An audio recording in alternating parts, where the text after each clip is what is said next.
अच्छा, तो कमला माता जी आप बोलिए। हरे कृष्णा प्रभु जी, जय श्री राम। जय श्री राम। प्रभु जी, हमें बहुत कुछ सीखने को मिला। ये पहले तो हमने श्लोक श्लोक वाली रामायण पढ़ी थी, लेकिन हिंदी में तो रामायण मैंने पहली बार ही पढ़ी है। पहली बार ही देखी, सुनी भी पहली बार ही प्रभु जी मैंने तो ये रामायण तो मैंने पढ़ी है, काफी पढ़ती थी, लेकिन वो जो दोहे वाली आती ना वे पढ़ती थी।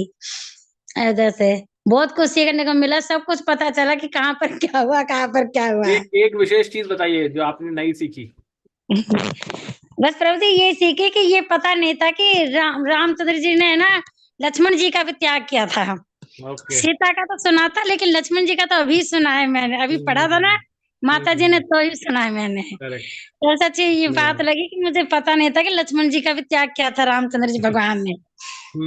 अंत में जो अभी प्रभुपाद जी ने अपने तात्पर्य में बताया, टिप्पणियां की थी इसके ऊपर, तो प्रभुपाद जी ने बहुत इंपॉर्टेंट चीज बताई जो हम सबको ध्यान रखना चाहिए कि हाँ। हम हमारे आचार्यों या जो बहुत भगवान के पार्षद हैं या स्वयं भगवान का हमें अनुकरण नहीं करना है। अनुकरण क्या है? अनुकरण है कि भगवान ने जो किया वो हम भी वैसे करेंगे। राइट, जैसे हम नहीं। भगवान बताते हैं ना कि शिव जी के बारे में बोलते हैं लोग, कृष्ण भगवान के बारे में बोलते हैं, राम। तो हमें अनुकरण नहीं करना, अनुसरण करना है कि उन्होंने शिक्षाएं क्या दी। तो प्रभुपाद जी ने वो बताया कि वो उन्होंने क्यों कष्ट उठाया, वो तो भगवान थे। कई लोग जो धर्म को नहीं समझते, जो दूसरे धर्म को कहते हैं ना, अरे राम कैसे थे, वो तो असहाय थे, कैसे ये राम भगवान कैसे हो सकते हैं।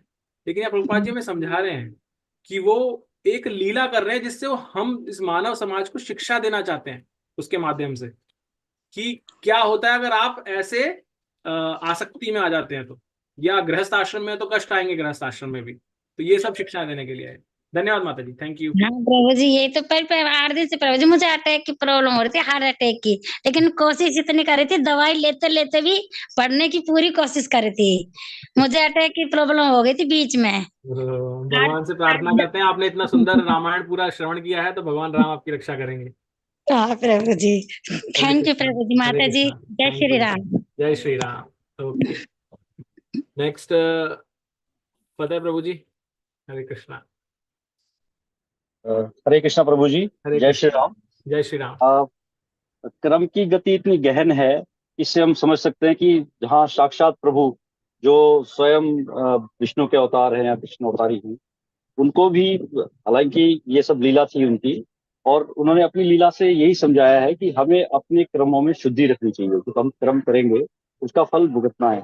और ये जैसे हम आपके सत्संग में, बिनु सत्संग विवेक ना होई, बिनु हरि कृपा सुलभ न सोई, जो बिनु राम के पास लिखे। यस। तो ये मैं इसका उदाहरण बता रहा हूँ कि स्कॉन वाले जो प्रचार करते हैं, तो एक जगह यहाँ देहरादून में, तो मेरठ से वो लोग आए थे, तो मैंने पूछा उनसे, भाई आपको कौन कौन से बुक कैसे, उनका कि आपके भावे का मतलब है, तो दूसरा पूछा। फिर लास्ट में भक्ति कथा हिंदी में पूछ रहा था, तो दी थी, कह रहे जी हमारे पास एक पुस्तक है रामायण हिंदी में। तो मैंने कहा हिंदी में, तो मैंने ले लिया। उसके बाद ही आपका अनाउंसमेंट आ गया कि हम ये तो मैं इसको कैसे कोइंसिडेंस मान रहा हूँ या जैसे भी भगवान की लीला है। तो मैंने रुके, बल्कि मैंने उनका वेट किया रेड पाने के, मैं चलो उनसे बात कर लेता हूँ। तो उन्होंने जो रामायण दी थी उसी के बाद उसका आपका अनाउंसमेंट आया, तो मैं आश्चर्यचकित था। मैं कहा ये सब कैसे हुआ। हालांकि ये कोइंसिडेंस था, तो ये भगवान की कृपा ही थी, नहीं तो ये रामायण मुझे यहाँ मिलती नहीं है देहरादून इस हाँ, तो इस भगवान तरह से। भगवान हाँ चाहते जी। भगवान ने थे। हमें प्रेरणा दी कि भगत। हम ऐसा कुछ हाँ जी। करें, और फिर उसके बाद वो प्रभु जी को प्रेरणा दी कि वो आप तक पहुंचाए। मतलब ये आश्चर्य था मेरे लिए। और इस पढ़ने से, हालांकि अब भागवतम भी पढ़ रहे हैं, उसमें भी बहुत, वो तो खैर एक रहस्य है पूरा। और श्री राम जी की कथा जैसे बताते हैं कि हम इनका अनुकरण कर सकते हैं। जैसे कृष्ण भगवान की जो लीलाएं हैं उनका हम, वो तो अनुकरणीय अनुसरण के लिए है, अनुकरणीय नहीं है। तो वो इससे हमें जीवन मरण लाभ हमें जो भी है जिंदगी में, वो इससे रामायण से हमें पता चलता है कि किस तरह से राजकाज एडमिनिस्ट्रेशन कैसे करना है, या आप शत्रु से उसकी रणनीति को कैसे विफल करना है, और धर्म के मार्ग पर कैसे चलना है, और कितना मुश्किल है धर्म के मार्ग पे चलना। अधर्म के मार्ग पे तो हम कभी भी चल सकते हैं। और व्यक्तिगत जीवन, वैवाहिक जीवन, ये सब पे जो हमें शिक्षा मिलती है वो बहुत ही अतुलनीय है। और हम आपको भी धन्यवाद देते हैं कि आपने चुना इस वक्त, जबकि अभी पूरा विश्व राममय हो रहा है, और राम के बारे में जानने के लिए इससे और बेहतर कोई उपाय नहीं था। यस। इसके लिए इस आपको बहुत बहुत धन्यवाद के पात्र हैं। और नहीं। इसी तरह से ही प्रभु प्रेरणा आपको मिलती रहे, ताकि हमको भी आपके साथ साथ जो है आगे बढ़ने का मौका मिले। धन्यवाद। यस प्रभु जी, हरे थैंक यू। नहीं, जैसा भगवान भगवत गीता में बोलते हैं, निमित्त मात्र सव्य साची, और अभी मोदी जी ने भी यही चीज बोली थी थोड़े दिन पहले। तो वही हमें भी भगवान ने निमित्त बनाया कि आप सब भक्तों के संग में हम भी अध्ययन कर सके और एक्चुअल में राममय हो सके। अदरवाइज बाकी तो बाहर माहौल तो है ही, लेकिन अध्ययन करके आप जितना परसेंट होना चाहें और बढ़ा सके अपने इस राममय भावना को। तो धन्यवाद प्रभु जी, आप सबके सहयोग से हो पाया इस। हरे कृष्ण प्रभु जी, जय श्री राम। जय श्री राम। ओके, नेक्स्ट जो भक्त पढ़ना बोलना चाहते हैं, अपने हरे कृष्णा प्रभु। करना चाहते हैं, एक्सपीरियंस करना चाहते हैं, वो प्लीज हैंड रेज कीजिएगा, मैं वहीं से आप सबका नाम लूंगा। जय श्री प्रकाश प्रभु जी। जी, पहली बार रामायण तो पूरा वैसे आदमी सुना था तुलसीकृत, लेकिन उसमें ये लौकुश का प्रसंग, अरण्य कांड का प्रसंग, ये जितने थे ना, वो इतने शार्ट में है कि वो सिर्फ एक भावनात्मक लगाव थे, लेकिन करेक्टर के रूप में भगवान राम को कैसी कैसी दुविधाओं से गुजरना पड़ा और कैसे कैसे वहां पे उन्होंने सबके हित में निर्णय लेने के लिए, चाहे अपने परिवार के लोग हों और चाहे समाज के लोग हों, और चाहे खुद माता सीता के विक्षोभ भी सहना पड़ा, उस जगह पर भी एक सामान्य जन की भांति उन्होंने यह स्पष्ट कर दिया कि एक पुरुष को, खासकर उस आदमी को जो कि मुखिया है, संरक्षक है परिवार का, समाज का, उसको कैसे कैसे विषम परिस्थितियों में अपने स्वार्थ को किनारे करके जनहित में जो जरूरत है उसको कैसे पूरा किया जाए, यह स्पष्ट अब इस वाल्मीकि रामायण से हुआ। नतीजा हुआ, मैंने इसको ऑर्डर भी कर दिया है, मैंने आपका इस पर ऑर्डर भी कर दिया। हरि तो बोल। यह आपकी कृपा है कि यह अवसर मिला, यह चीज जानने का अवसर मिला। और वो रामायण तो था मेरे पास, वर्षों से था, लेकिन यह प्रभुपाद जी द्वारा, उनके भक्तों द्वारा रचित जो है, यह एक अद्भुत था और खासकर होना चाहिए, हर हिंदू के घर में होना चाहिए। थैंक यू हरे कृष्णा प्रभु। हरे कृष्णा। ओके, नेक्स्ट वर्षा सक्सेना माता जी। हरे कृष्णा प्रभु जी, हरे दंडवत कृष्णा। प्रणाम सभी के लिए। दंडवत प्रणाम माता सबसे जी। पहले आपका बहुत बहुत धन्यवाद, आपने इतना सुंदर ग्रंथ के लिए मतलब हम लोग के लिए मौका दिया कि हम लोग भी इसको रीड कर पाए, तो जो कि मौका नहीं मिलता, हम लोग सोचते ज्यादा है, हम भी करते कम माध्यम है। है माता जी, भगवान की प्रेरणा थी। पता आपको माध्यम बनाया प्रभु जी, और उसमें हम लोग भी पीछे पकड़ के आगे बढ़ रहे हैं। तो इसके लिए थैंक यू सो मच माता जी, आपको क्योंकि बहुत। काफी भक्त नए भी हैं बीच में, तो जैसे मैंने बताया था, आप अपने नाम तो हमें दिख ही रहा है, वर्षा माता जी। मेरा नाम वर्षा सक्सेना है और मैं नोएडा से हूँ, और मैं नोएडा के ही इस्कॉन टेम्पल से ही जुड़ी हुई हूँ। और अब मतलब ये आपका यूट्यूब से मैं जुड़ी थी, एक बार देख रही थी, मन था भगवत गीता पढ़ने का आपके साथ, तो जुड़ गई यहाँ। मैंने कहा कहीं तो बढ़े, तो तब से मैं जुड़ी हूँ। जब भी मतलब जितना भी मौका मिलता है तो मैं इसमें क्लास ज्वाइन करती हूँ। कभी कभी हो जाता है कि मेरी क्लास यहाँ की चलती है तो मुश्किल हो जाता है, तब मैं लीव कर देती हूँ। जी प्रभु जी, तो जैसा कि आपने जी आपका जी क्या अनुभव विशेष? हाँ, वही थोड़ा सा जो समझ में आ रहा है। तो इसमें चूंकि रामचंद्र जी का क्योंकि चरित्र मर्यादा पुरुषोत्तम का है प्रभु जी, तो उसमें कैसे एक पुत्र को होना चाहिए, कैसे एक पिता को होना चाहिए, कैसे एक स्त्री को होना चाहिए, कैसे एक भाई को होना चाहिए, तो ये व्यवहार बताया गया है, जो कि आज के जमाने में इतना कम हो गया है कि मतलब हमें अब ये एक उमंग, इस समय जो एक वो चल रहा है ना माहौल, ये शायद फिर से वो चीजें लोगों के मन में स्थापित करने का शायद टाइम है कि हाँ मेरा भाई, मेरी माँ, मेरा, और कब किस स्त्री के लिए और कब किस पुरुष के लिए। कहते हैं ना, प्रसन्नता में वचन नहीं देना चाहिए और कभी वचन नहीं देना चाहिए, खास तौर से क्योंकि हम लोग खुशी में बहुत जल्दी मैं ये कर दूंगा, मैं वो कर दूंगा, तो वो कतई ना करें, क्योंकि उसका सीधा उदाहरण हमारे दशरथ महाराज जी हैं। तो दशरथ महाराज जी के लिए लेकर यही मेरा हम लोगों के लिए भी है कि हम लोग बहुत जल्दी खुश हो जाते हैं और फटाफट तो उसका नतीजा हमने देखा कि रामचंद्र जी 14 साल के लिए, और उसमें भी क्योंकि वो भगवान थे, उसके बावजूद भी देखिए वो स्त्री का वियोग भी उन्होंने दिखाया कि क्या होता है। और एक क्योंकि बहुत शूरवीर थे, तो वो उनका जो पराक्रम है वो कितना अद्वितीय है, जो हम समझ ही नहीं सकते। मतलब वो अखंड, मतलब क्या बोलते हैं इसके लिए कि महानायक, मतलब विश्व के, मतलब क्या बोले, शब्द स्लिप हो रहा है प्रभु जी, मतलब अखिल ब्रह्मांड नायक, अखिल ब्रह्मांड नायक। तो उनके लिए तो कुछ असंभव था ही नहीं, वो जो चाहे करते, लेकिन उसके बाद भी उन्होंने अपना पूरा 14 साल का टाइम बिल्कुल वैसे ही जैसा उन्हें कर बिताना था बिताया। और उसके साथ साथ देखिए अपनी पत्नी को लेकर मतलब एक चीज और थी कि मित्रता कैसे निभाई जाती है, सेवक एक कैसा हो वो भी उसमें बताया गया, और भक्त कैसा हो वो भी बताया गया। और जब अपनी उनकी पत्नी मिली तो वो भी कितना मतलब उनके लिए कैसे उनके लिए फेस करना था कि जब आपकी वाइफ थी तो मतलब किसी और के पास गई तो उनको कैसा रूप उनका था। तो मतलब सारी बहुत सारी चीजें कुछ मिस भी हो गई, मैं सोच भी रही थी बोलने के लिए नहीं अच्छी बात है। थोड़ा सुन के भी लगता है तो, नहीं, लेकिन आपने प्रभु जी कोई नई बहुत चीज सारी पढ़ी, चीजें। कोई नई चीज पढ़ी माता जी इस बार पढ़ने से? कोई नई चीज सबसे सीखा आपने? जरूरी तो ये लगा कि जो स्त्री हट है वो नहीं करना चाहिए हम लोगों के लिए, वो चाहे सीता माता के लिए हो चाहे वो कैकई के रूप में हो। और एज ए स्त्री मैं खुद हूं तो मुझे भी ये फॉलो करना मतलब ये रखना पड़ेगा ध्यान कि कब मुझे किस चीज की हट करनी है जो मेरे परिवार के लिए किसी समस्या में ना डाल दे। बस इतना ही सीख पाई हूँ हरे कृष्णा। इसको फॉलो कर पाऊँ ऐसा मतलब सब लोग प्रे कीजिएगा। यस यस बिल्कुल थैंक यू माता सो जी, मच प्रभु जी। thank you, Hare Krishna. Okay yes Anupam प्रभु जी। हाँ प्रभु जी, हमारा हरे कृष्णा आप सबको। यस प्रभु जी, आप कहाँ से जुड़ते हैं थोड़ा बताइए सभी भक्तों को। आपका माधव और राधिका का जो हमको आपका अयोध्या का विवरण मिला, हमको लग रहा है कि घर बैठे हमको अयोध्या का दर्शन हो गया। इतना आशीर्वाद बढ़िया दीजिए प्रभु जी उन से दोनों बच्चों को, आशीर्वाद दीजिए। बस बस सब एकदम भगवान का कृपा है कि आपको इस तरह का मिला है, आपको समझिए कि उपहार मिला है। अच्छा, हमको एक चीज आप बताएंगे, जैसे कि हम लोग ये भगवत गीता जो पढ़ते हैं वो आपका प्रभुपाद हमारे लिखा हुआ उनका हम लोग पढ़ते हैं, यस प्रभु जी।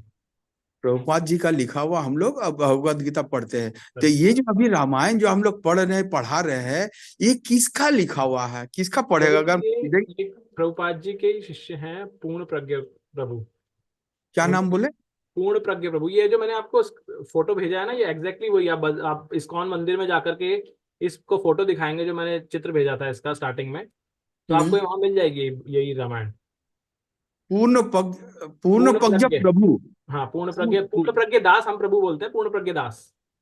ठीक है, तो ये हमको सेंटर तो मिल जाएगा ये किताब? आपको कहीं भी मिल जाएगा, उसकी फोटो दिखा दीजिए जो मैंने फ्रंट दिखाया ना आपको, फ्रंट भेजा, चाहिए दोबारा भेज दूंगा मैं ग्रुप पे। वैसे मैंने उस दिन भेजा था जब शुरू करना था तब मैंने भेजा था, तो अपने तो एक सेंटर में बार जाके दिखाइए, आपको मिल जाएगा वो।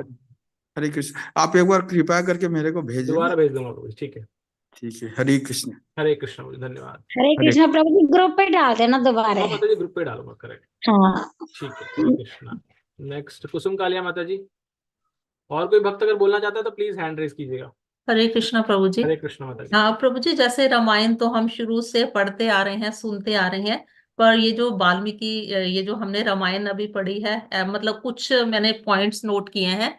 जैसे राजा रोमपाद की कथा कि हम्म। शांता जी दशरथ की पुत्री थी। तो मैंने ये पॉइंट नोट किया है कि मेरे को अब भूल गया हुआ, मैंने ये कोशिश ये की है कि मैं अब बाद में इनको डिटेल में पढ़ूंगी, ऐसे वेरी मैंने। नाइस। और एक पॉइंट और दिया, 2 प्रकार के बंदर पैदा हुए थे। हाँ। तो इसके बारे में भी मेरे को अब कुछ याद नहीं है, पर मैं इसको मतलब रिफ्रेश करने की कोशिश करूंगी।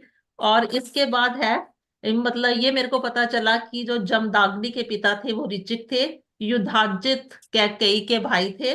और उसके बाद एक कथा आएगी तुम्बरु या विराध की कथा, वो अरण्य कांड में आती है, वो मैंने अरण्य कांड नोट कर लिया था, तो ये भी मैं पढ़ने की कोशिश करूंगी। और जो अरुण और शेरनी के पुत्र जटायु थे, ये मेरे को नहीं पता था कि जटायु किसके पुत्र थे, तो ये अरुण और शेरनी के पुत्र थे। मींस इसको हम बाद में डिटेल में पढ़ सकते हैं। और जैसे उसके बाद मैंने एक दूदंभी की कथा, और मेरे को ये भी नहीं पता था कि जो बाली थे वो इंद्र के पुत्र थे, अच्छा। और ये भी मेरे को इस रामायण से पढ़कर पता चला है। और एक बिंद घड़ी भी एक आया था, उसके बारे में भी पता करूंगी मैं ना, ये मतलब इसमें ही ये सारे आए हैं। और और फिर ये एक और मैंने नोट किया है कि अकंपन एक जो राक्षस थे, हम्म। उन्होंने ही रावण को सीता के अपहरण के लिए प्रेरित किया था। जब हम्म। खर और दूषण का वध हो गया था, तो अकंपन ने ही उनको रावण को बोला था कि वो सीता का अपहरण करे और अपने भाइयों की मौत का बदला ले। हम्म। यस बस थैंक यू प्रभु माता जी। जी। हाँ जी। और एक्चुअल में जो आपने बताया ना, यही सही तरीका है शास्त्रों के अध्ययन का, कि अपने नोट्स बनाना और जहाँ भी आपको कुछ नई चीज मिलती है उसको लिखना। हाँ जी। और ऐसी चीज जो आप फर्स्ट टाइम, क्योंकि ये शास्त्र पढ़ने के बाद मैं भी गारंटी के साथ बोल सकता हूँ, मैंने 50% ही मुझे ध्यान रहेगा हाँ एटलीस्ट। जी। हाँ जी। जो बचपन से पढ़ते आ रहे रामचरितमानस, जो हाँ उससे मिलते वही। जुलते होंगे वो तो याद रहेगा, लेकिन हम्म। बहुत सारी ऐसी स्टोरीज आई थी, इतने नाम आए थे जो मुझे अभी भी 2-4 हाँ नाम ही याद होंगे। हाँ तो जी। हाँ जी, इसको मैंने बार बहुत बार सारे पढ़ हाँ नोट किए हैं नाम बहुत उसको ना। नोट करना और बार बार हाँ पढ़ना, फिर उसको जैसे आपने हाँ बताया ना, जी। उसमें हाँ जाकर के स्वाध्याय जिसे बोलते हैं ना, स्वाध्याय होता है अकेले में पढ़ना। और ये हाँ। ग्रुप स्टडी भी एक पार्ट है पढ़ने का तरीका, लेकिन स्वाध्याय भी जरूरी। जैसे नाम जप है, तो एक है हम्म। नाम जप स्वयं से करते हैं, और एक संकीर्तन है, संकीर्तन वही नाम जप ग्रुप में करते हैं, हाँ राइट। जी। तो ये अलग अलग तरीके हैं भक्ति के अंगों के। तो हम्म। आप बहुत अच्छे से आप अपने उदाहरण से हमें बता रहे हैं कि कैसे करना चाहिए, और हम सब भी मैं तो एटलीस्ट प्रयास करूंगा वापस से। हाँ और जी। मैंने ऐसा सोचा था कि हम हर बार जब रामनवमी आने वाली होती है या दशहरा आने वाला होगा, हाँ तब जी। वापस से ये दोबारा पढ़ेंगे ऐसे ही, तो ठीक उससे ठीक हमें है। और ज्यादा बेटर रजिस्ट्रेशन होगा इसको पढ़ने से हाँ जी। शास्त्र को। थैंक यू माता जी। थैंक यू प्रभु जी। हरे कृष्णा। हरे कृष्णा। नेक्स्ट प्रभु जी, कालीचरण प्रभु जी, श्यामी। अच्छा, हरे कृष्ण प्रभु जी। अच्छा माता जी है क्या ये? सॉरी माता जी, मुझे मैं कालीचरण प्रभु जी का भी श्यामी से याद था थोड़े दिन पहले तक। यस मैं माता प्रभु जी। जी, मैं तो यहाँ हूँ, तो मुझे तो पता नहीं क्या, अब अभी पता लगा कि मेरा ये आ रहा है। मैं तो बहुत बहुत मतलब आपको बड़ा भगवान की तरफ से आशीर्वाद देना चाहती हूँ बस कि माता आपने जी। हम सबको जोड़ के रखा और हम तो राम में ही हो गए। और नंबर वन की, ये जो हमने तुलसी जी की रामायण तो बहुत पढ़ी थी, लेकिन वाल्मीकि रामायण मैंने पढ़ी नहीं थी। तो कई कहानियां तो वही जो माता जी ने बताया कि हमारे ऊपर से निकल गई, हमें Yes, पता ही नहीं। ठीक है ना प्रभु जी। हाँ और जी। ये भी आपने मेरे मन की बात छीन ली कि अब जो नवरात्र आया करेंगे ना, तो हम लोग इसमें ये पढ़ा करेंगे। करेक्ट। जैसे चैत्र के हों चाहे रामनवमी के हों, चाहे एक नवरात्र में पढ़े, लेकिन जरूर ये रखा करेंगे। करेक्ट। यस और यस आज तो एकादशी है, यस। तो आपको सबको एकादशी की बहुत बहुत शुभकामनाएं, बधाई। और भगवान कृष्ण हम सब पे ऊपर कृपा बरसाए रखें। और कल राम जी तो अयोध्या में आ ही रहे हैं, यस, तो बिल्कुल ये भी बिल्कुल। बहुत है। इसके बाद जय जय श्री थैंक यू कृष्ण माता प्रभु जी, जी। Thank you. हरे कृष्णा, जय श्री राम। धन्यवाद। ओके, नेक्स्ट अरुणा शर्मा माता जी। जय सिया राम प्रभु जी। जय श्री राम। प्रभु जी, जैसे कि माता जी लोगों ने और प्रभु जी ने बोला है, उतना तो मैं नहीं बोल पाऊंगी, लेकिन जो थोड़ा सा मेरे को समझ आया वो मैं कोशिश करूंगी थोड़ी सी। तो मेरे को ऐसा लगा है कि हमें इससे ये शिक्षा मिलती है कि यदि व्यक्ति श्रेष्ठ बनना चाहे, तो जरूरी नहीं कि वो उच्च कुल में पैदा हो या उसके पास अपार संपदा हो, धन संपदा, उसके पास उच्च शिक्षा हो। यदि उसमें ये सब गुण होते भी हैं तो ये एक गौरव का विषय है, लेकिन गुणवान उसे ही कहा जाता है जिसमें इन सभी गुणों का के बाद भी शालीनता हो, स्नेह हो। प्रभु राम में ये सभी तीनों गुण थे, लेकिन उसके बाद भी वो सभी से स्नेह करते थे। उन्होंने जनजातियों से, बानरों से, असुरों से, सभी से उन्होंने मित्रता करके इसका परिचय भी दिया है। तो हमें चाहिए कि हम भी अभिमान को त्याग कर सभी से स्नेह से पेश आए। Thank you Prabhu ji.